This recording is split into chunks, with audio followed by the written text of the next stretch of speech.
There is a kind of power modern men no longer recognize, a power that has nothing to do with looks, status, or physical dominance, but with the rare ability to remain unmoved when the world demands a reaction.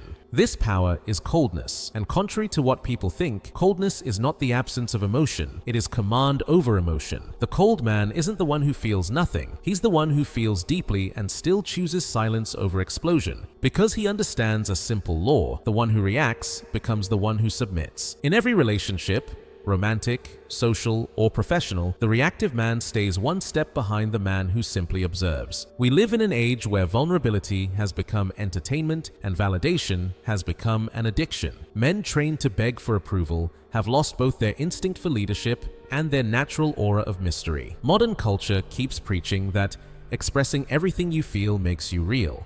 Yet it hides the truth. Too much exposure destroys magnetism. A man who gives all of himself loses the symbolism that fuels desire. Predictability suffocates the very attention that keeps attraction alive. What is always available becomes tasteless. What is distant becomes intriguing. The paradox is brutal. The more a man tries to be loved, the less he is desired. Constantly trying to please turns your presence into pressure. Love, when it becomes a need, transforms into weight. A woman admires the man she cannot control because he represents something her unconscious instinctively respects. Control, focus, inner power. It is the same law that makes mystery more powerful than transparency. Coldness activates the instinct of pursuit, and when it is deliberate, when disdain is controlled, it produces desire. Coldness is not indifference. It is emotional strategy. It is the line separating the man driven by impulses from the man driven by awareness. One seeks approval, the other chooses presence. One begs for love, the other commands respect. The cold man is the man who has learned not to panic in loss,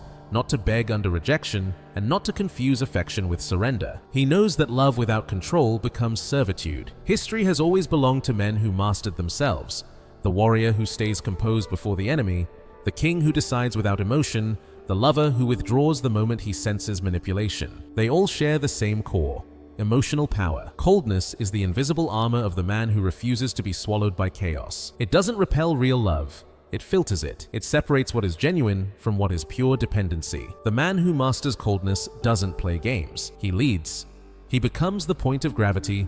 Everything else revolves around. His silence carries more weight than another man's speech. His absence feels heavier than another man's presence. And when a woman feels this kind of energy, something primal inside her wakes up, the instinct to want what she cannot control. At that moment, when applied with intelligence, disdain stops being rejection and transforms into pure magnetism. Today, you will understand the forbidden art of coldness, the Machiavellian secret that awakens desire, respect, and curiosity without effort. A man's true power has never been in being loved by everyone, but in being remembered even when he is no longer there. How the system weakened man. Modern men were trained to believe that the more they show love, the more they will be valued, that the more they bend, the more respect they will earn. But this is one of the greatest traps of contemporary culture, turning a man into an emotional servant, dependent on female approval and convinced that real love requires endless vulnerability. This narrative didn't appear by accident. It was crafted to domesticate male instinct, to weaken his natural leadership, and to turn him into someone who mistakes kindness for surrender. The result? A generation of emotionally disarmed men constantly proving their worth to someone who already assumes they'll never leave. The romantic love sold in movies and songs is not love, it is conditioning. It is a fantasy designed to make men believe they must mold themselves to a woman's desires. But in reality, a woman naturally adapts to the energy of a man who leads. When a man loses that energy, he loses respect. When he tries to be understood, he becomes predictable, and predictability is never desired. The romantic illusion transforms passion into dependence and affection into fragility. It is a subtle form of social manipulation that convinces men their worth lies in being accepted instead of being admired. Modern society celebrates surrender, but despises mastery. It tells a man to show his feelings, but hides the truth. Feelings without control destroy identity. When a man kneels to the ideal of romantic love, he trades power for comfort and truth for approval. The result is always the same: resentment. He becomes a man torn between what he feels and what he pretends to feel just to please. He adapts so much to others that he forgets himself. But real love is not submission. It is choice, and only the man with options can choose. Only the man who can say no can ever truly love. That is where coldness is born. not as the rejection of love, but as a shield against emotional manipulation. It is the decision to guard your own value. The man who understands this doesn't close his heart, he protects it. He knows he can't love anyone until he first learns to love himself with discipline and strength. The system taught men to be gentle in order to be accepted, but forgot to mention that no one respects gentle. And that is why so many men feel the same paradox: good but invisible, kind but forgotten, present but emotionally disposable. The way back begins when a man stops chasing love and starts demanding respect, when he finally understands that the true power of love lies in knowing when not to give it desire, scarcity, and instinct. Desire is not born from harmony, it is born from tension. It lives in the gap between what is wanted and what feels out of reach. It is that narrow space between intention and conquest that produces fire. When everything is guaranteed, instinct dies. Human nature, especially the feminine, is moved not by what is offered, but by what awakens curiosity. Scarcity is the oxygen of desire. Predictability is its poison. That is why the man who is too constant, too present, too predictable slowly becomes invisible to a woman. He no longer provokes, no longer challenges, no longer carries the mystery that triggers her instinct to pursue. The feminine unconscious responds to distance the same way fire responds to oxygen. It grows. What is hard to reach creates emotional tension, and tension is experienced as attraction. Freud taught that repression generates energy, and that is exactly what coldness does. It restrains the impulse to give, and that restraint becomes magnetism. The man who knows how to contain himself becomes a source of emotional power, while the man who gives endlessly drains himself. Desire, by nature, is chaotic, and it blooms only when there is resistance. The modern man's greatest mistake is trying to fix desire with logic. He believes that the more he explains, the more he will be understood. The more he gives, the more he will be loved. But desire does not respond to reason. It responds to absence, silence, distance, mystery, the gaze that reveals nothing. These are the triggers that ignite the feminine imagination. When a man is not always available, he forces the other side to imagine, to fill the empty space, and it is inside that space of uncertainty that desire is born. Desire does not grow with guarantees, it grows with gaps. The man who understands this mechanism does not play games, he observes, he does not promise. He provokes. He knows that desire is a force fed by uncertainty, and that the greatest emotional weapon is calm. When someone tries to provoke him and he remains unmoved, power shifts instantly. Coldness becomes a mirror, reflecting inner discipline, and that reflection is irresistible. Desire then transforms from physical to psychological, because true fascination is never in what is shown, but in what remains hidden. Scarcity is what elevates an ordinary man into a figure of power. Mystery is what separates him from the masses. A woman does not desire the man she fully understands, she desires the man who challenges her perception. Coldness, when applied with awareness, is the art of creating the space where desire grows on its own. It is mastery over time, impulse, and reaction. And in the realm of desire, the one who controls time always wins. The attraction to the untameable. There is a hidden contradiction at the core of feminine desire. The same heart that seeks security is the one hypnotized by danger. A woman, logically, wants stability, but her unconscious is magnetically drawn to the man who embodies the unpredictable, the mysterious, the untameable. This paradox fuels the eternal dynamic between the masculine and the feminine. She is drawn to the man who does not bend, who does not place her at the center of his existence, because that awakens within her a primal instinct, the instinct to conquer what she cannot control. The cold man is not just distant, he is the mirror, reflecting the very strength she admires and fears simultaneously. The feminine psyche bonds with presence, not with emotional chaos. When she sees a man guided by impulse, she sees someone beneath her. But when she encounters a man who governs his own will, who remains composed even under pressure, her respect and her desire fuse into one force. Attraction does not bloom toward the man who constantly smiles, but toward the man whose calm cannot be broken. It is the steady silence, the gaze that seeks no approval, that ignites her curiosity and desire. It becomes the symbol of emotional power she cannot subdue. Behind this dynamic lies the Jungian unconscious. The archetype of the animus, the inner masculine, searches in the external man for a reflection of strength and identity. The emotionally centered man becomes that mirror. That is why she gravitates toward the distant, toward the man who does not reveal everything at once. He reflects what she secretly lacks within herself: control, focus, self-mastery. Feminine desire becomes a mirror of her internal search for power.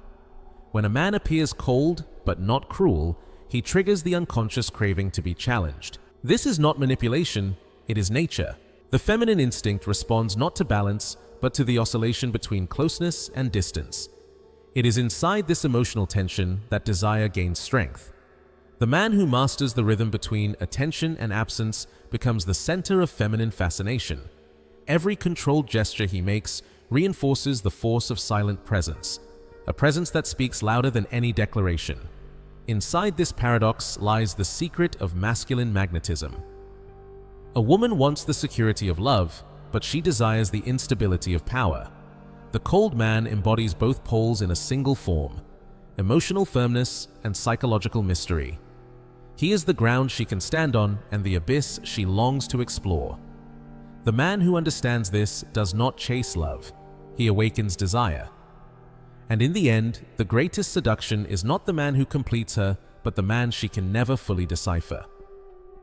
The value of emotional distance. Power is not the ability to control others, it is the ability to control your reaction to them. This is the core of the Machiavellian law of emotional distance. The man who masters it understands one thing: the more predictable he becomes, the easier he is to influence and to manipulate. The secret is simple: be present but never too available, interested but never dependent. Real emotional power is born from the ability to create value through absence, to spark curiosity through silence, and to maintain control even when the world is trying to provoke a reaction. Distance is the most refined form of dominance. The man who reacts to everything exposes his center, and once exposed, it can be attacked, but the man who chooses what deserves a response preserves the mystery that protects him. Machiavelli wrote that a prince must always appear virtuous, but never reveal all his intentions. The same law shapes the modern man. The more openly he shows emotion without strategy, the more predictable and powerless he becomes. A woman does not test how much he feels, she tests how much he can endure without collapsing. Respect is born the moment she realizes she cannot control him. The cold man is not the one who runs, he is the one who stands still while everyone expects him to break. Distance is not escape, it is strategy. It creates attention. And attention is the soil where desire and respect grow. When a man refuses to give in to impulse, he emits a rare energy. The sense that something inside him cannot be touched, that invisible boundary, is what makes him fascinating. Feminine curiosity feeds on what is hidden, on what is not surrendered easily. Mystery becomes the highest currency in the emotional marketplace. The ordinary man seeks constant closeness because he fears being forgotten. The strategic man knows the truth. What withdraws with purpose is never forgotten. It is idealized. Absence becomes the brush that paints desire in her mind. Every silence becomes a canvas where imagination works for him. Every controlled response becomes a lasting memory.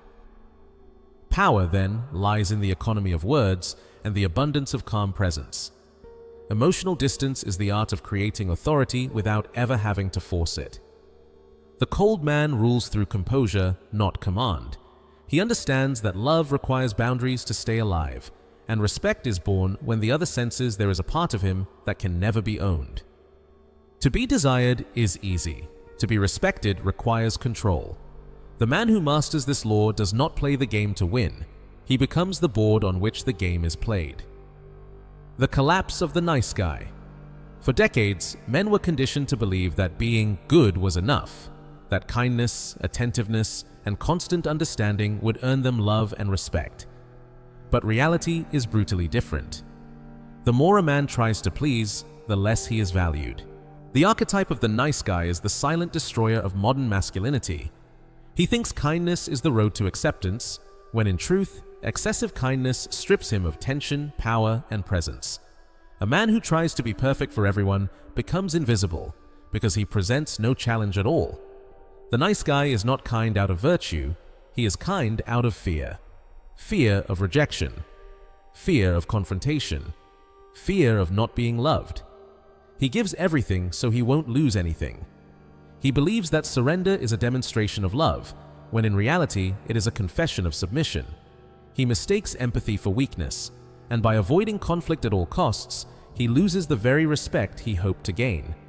He gives too much, and in doing so, he silently communicates that he has nothing of value left except his willingness to serve, and what is abundant loses its worth.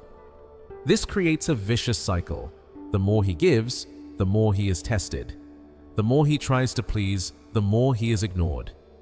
Desire fades, respect evaporates, and resentment begins to grow inside him. He becomes emotionally drained, hurt for giving so much and receiving almost nothing.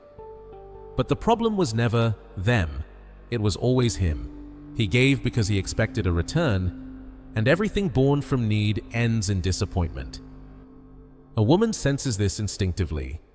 She feels when a man acts from emotional hunger, when his affection is nothing but an attempt to buy attention. And the feminine unconscious instinctively rejects this energy. Her instinct turns away from what is easy, predictable, and needy. That is why the man who tries too hard to please never provokes the same fascination as the man who has nothing to prove. Respect emerges from contrast, never from submission. The collapse of the nice guy happens the moment he realizes that the love he tried to earn cannot be purchased, and the respect he craves only begins when he stops begging for approval. Coldness enters here as liberation. It teaches him to give without needing, to love without losing himself. The cold man is not the opposite of the good man. He is the good man who has learned to draw boundaries. He understands that love is a mirror, and no one can truly love a man who cannot stand firmly on his own. The man who abandons the nice guy identity transforms. He stops being the one who adapts and becomes the one who sets the rhythm. He learns that respect is never requested. It is established through presence, calm, and control. And in that moment, he is reborn, not as the man who begs to be loved, but as the man who awakens desire simply by being unreachable. Strategy, not ice. Being cold is not about being insensitive. It is about knowing when to move and when to stay still, when to walk away and when to remain. The man who masters coldness is not the man who does not feel, he is the man who feels, but refuses to let emotion be his master. He understands that true power never comes from reacting, but from deciding when to react. This is the art of control, the transformation of impulse into strategy.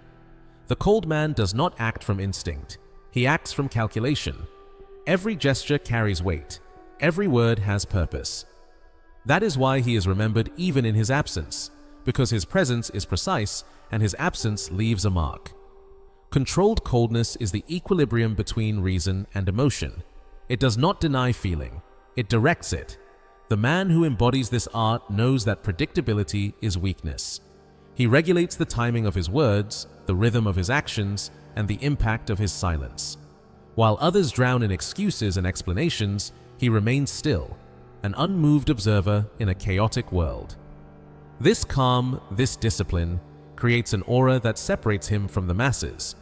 We live in a world that is loud, reactive, impatient. The man who does not rush becomes a rarity, and every rarity becomes desired. Emotional control is the dividing line between the man driven by impulse and the man guided by awareness. When someone tries to provoke him and he remains unshaken, power shifts instantly. The cold man knows that tension is currency.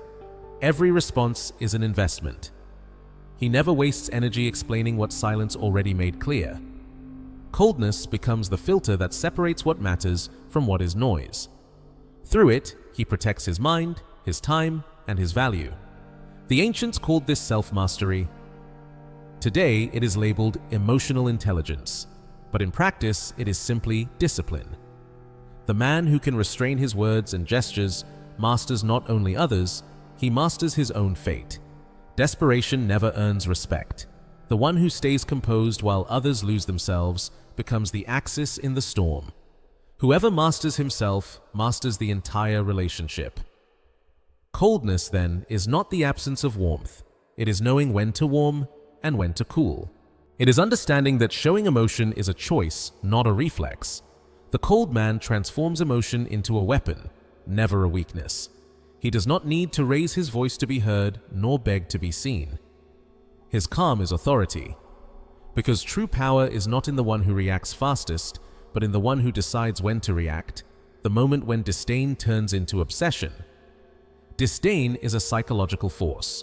It does not merely distance, it exposes. When a man withdraws emotionally, he forces the other to confront her own emptiness. Silence becomes a mirror, reflecting every insecurity, every vanity, every unfulfilled desire she projected onto him. Inside that mirror, obsession is born. Disdain creates a vacuum, and the human mind despises emptiness. It must fill it, understand it, recover what it believes is slipping away. Coldness, used with intention, awakens this mechanism, the craving for what cannot be controlled. The woman who once felt secure in constant attention now feels unsettled by absence. The cold man stops being just a man. He becomes an idea, a presence in her thoughts. She begins to question, why did I lose his focus? What changed? What must I do to be seen again? What was once comfort turns into discomfort, and that discomfort fuels desire. In this context, disdain is not cruelty, it is psychology. It is the use of scarcity as emotional leverage. The human mind interprets silence as superiority. The one who ignores seems busier, more valuable, more desirable. Silence awakens curiosity, and curiosity evolves into attraction. The man who masters this game has no need to justify himself because doubt is more powerful than explanation. Uncertainty is the flame that feeds fascination. When a woman cannot fully grasp what he feels, she begins to decipher him, and in the act of trying to understand him, she becomes even more entangled. But true disdain only carries power when it is born from mastery, not from ego. If a man acts cold out of anger, he exposes weakness. If he acts cold out of control, he exposes power. Real disdain is never theatrical. It is silent. It is the deliberate choice not to react, not to yield, not to validate manipulation. And that is what makes him magnetic. He is not playing the game, he simply refuses to participate in it. This posture elevates him, and the feminine unconscious responds to it with desire. The man who understands the mirror effect knows that absence is a strategic weapon, that silence provokes more deeply than any speech, and that when he withdraws, the other side is forced to fill the empty space with emotion. When a woman attempts to break through coldness, she binds herself even tighter. She thinks she wants his attention, but what she actually desires is the control he demonstrates. Disdain does not break connection. It reshapes it. It turns the man into a mirror where her own desire reflects back at her. And the more she tries to erase that image, the more attached she becomes, transforming desire into respect. Desire is only the beginning of masculine power. Respect is its highest form. The man who governs his emotions understands that the goal is not merely to be desired, but to be respected. Desire is sparked by curiosity. Respect is created through presence. The man who awakens both becomes rare, a figure who attracts without insisting, who is remembered even in silence. The secret lies in transforming sexual energy into authority energy. While ordinary men chase love, the cold man establishes himself as someone who does not need love to exist. Coldness, guided by consciousness, is controlled internal fire. It does not extinguish desire, it shapes it. The woman who once sought to conquer him begins to view him as a reference point. Attraction rises into respect, and respect crystallizes into admiration. The man who does not react impulsively creates a presence that commands value. He becomes a symbol of stability in a world drowning in impulse. And this awakens something deeper than the desire to possess. It awakens the instinct to follow. Physical desire fades into psychological desire, the desire to be accepted by someone who does not need approval. Respect is the point where emotional power reaches maturity. He is not won by force, he is won by consistency. The man who stands firm while others collapse radiates an energy that goes far beyond appearance.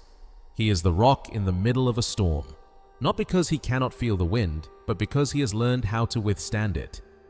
A woman senses this instinctively, even if she cannot explain it. The man who stays calm becomes the one she fears losing. not because he is cold, but because he is constant. The world orbits around what is stable. Transforming desire into respect is a form of internal alchemy. It demands discipline, patience, and a deep understanding of one's own worth. The man who masters this art has nothing to prove. His presence is proof enough. He distances himself from trivial conflicts, emotional reactions, and the need to explain himself. He knows that real power lies in protecting his axis. Even when everything around him tries to shake it, coldness becomes the embodiment of wisdom, the equilibrium between feeling and choosing. And it is in this equilibrium that a man becomes magnetic. A woman no longer desires only the body. She begins to desire the mind behind the body. Respect replaces temporary passion. The cold man becomes a reference, not a memory. He is not the one who creates momentary emotion, but the one who creates lasting reflection. Coldness sharpens desire and transforms it into something far more enduring: fascination. And fascination is the strongest form of connection because it does not depend on presence, only on impact. The solitude of self-control. Every man who decides to master his emotions pays a silent price: solitude. To be cold, rational, and strategically distant requires a strength few can understand. And even fewer can value. Self-control is an invisible burden, because the world demands reaction, expects warmth, expects exposed vulnerability. But the man who has learned to command his impulses does not live to satisfy expectations. He lives to protect his inner balance. And that choice, though powerful, separates him from everyone else. The more he conquers himself, the more he sees that the crowd is searching for distraction, not discipline. The solitude of the cold man is not emptiness, it is the price of emotional freedom. While others drown in approval games, he chooses silence and focus. He understands that control is not instinctive, it is built. It is a constant war against the impulse to respond, to defend, to justify. To master oneself is to rebel against the primitive need for immediate comfort. It is to stare at one's own reflection and choose not to react. This internal battle is the hardest because the enemy is not outside, it is within. The man who wins this battle becomes a fortress, yet he pays with the loss of superficial connections. People mistake his calm for coldness, his distance for arrogance, his discipline for pride. They cannot grasp that, to remain steady, he had to abandon the comfort of being understood. Solitude is not punishment, it is training. It is in isolation that a man tests his strength, resists neediness, and discovers that power only has value when it does not rely on an audience. Nietzsche wrote that mastering oneself is the greatest power, and also the loneliest. The cold man lives this truth daily. He watches others drown in their emotions while he remains above the surface, breathing with calm control. But this ability comes with a price: the constant feeling of being misunderstood. He cannot share his peace with those still fighting internal wars. Self-control elevates him and isolates him. In that isolation, he sharpens himself, because every form of power requires sacrifice. The sacrifice of emotion is the cost of clarity. The solitude of self-control is not defeat, it is rebirth. The man who endures it becomes immune to manipulation, free of fear, and master of himself. He learns that a man who controls his own desire is a slave to no one. His coldness does not make him less human, it makes him more aware. The respect he evokes comes from the contrast between the emotions he could show and the serenity he chooses to hold. In the end, the man who carries the weight of silence is the only one who holds real strength, the kind that does not need to be seen to be felt, from the reactive man to the magnetic man. Every man is born reactive, fighting rejection, fear, and the hunger for validation. He tries to repair what he thinks is broken, seeking outside himself what he should be building within. This becomes the emotional prison that turns thousands of men into identical shadows. Men who try to prove themselves, who seek approval, who kneel under the gaze of the one they want to conquer. There comes a moment when a man, exhausted from reacting, finally awakens. And it is in that exact moment that transformation begins. He realizes that true power is not the ability to control others, but the ability to control his own energy. The magnetic man is born the moment the reactive man dies. The reactive man lives according to what he receives. Praise makes him strong, silence destroys him. He becomes a hostage to the behavior of others. The magnetic man reverses the entire equation. He becomes the source, not the receiver. His presence becomes the axis around which the environment rotates. He does not shift his tone to please. He does not search for words to convince. He does not try to prove his value. He is the value, and this changes everything. When a man becomes self-sufficient, he becomes irresistible. Because self-sufficiency is the greatest paradox. What needs nothing is what awakens the greatest need in others. Transformation begins when a man stops chasing and starts walking with direction. When he stops seeking the gaze of others and finally looks at himself. He abandons the urgency to be loved and embraces the mission to be respected. This evolution is painful because it demands the death of old versions of the self, the needy man, the anxious man, the man who sought approval. Each dying layer creates space for a new structure, firm, steady, autonomous. The energy changes, the gaze changes, people feel it instantly. The magnetic man does not attempt to be noticed. The world simply notices him. He learns to use silence as presence and self-control as language. He does not compete, he attracts. His energy is dense, grounded, commanding respect before it even triggers desire. A woman does not desire him because he tries to seduce. She desires him because she senses she cannot influence him. He becomes the enigma her unconscious tries to decode but never can. And it is precisely this impossibility that generates fascination. The magnetic man is the one who is missed without disappearing, the one who leaves an imprint without trying to stay. The forbidden transformation is not about stopping emotion, but about feeling without dependence. It is the rebirth of the conscious man, the one who no longer reacts to the world, but influences it. He does not play the game of power, he is the board, while others scramble to understand the rules. He walks several steps ahead, carrying the serenity of someone who rules his own destiny. The return of the unforgettable man. The world quickly forgets the ones who beg for love, but it never forgets the man who learned to love in silence, with control and presence. The cold man is not a machine without emotion. He is the man who finally understands the value of every gesture, the weight of every word, and the power embedded in every absence. He discovers that respect is born from limits, and desire is fed by mystery. And when a man reaches this level of awareness, he no longer blends into the crowd. He becomes a living memory, a presence that continues to echo long after he is gone. The return of the unforgettable man begins the moment he refuses to beg for love. He no longer needs to prove anything.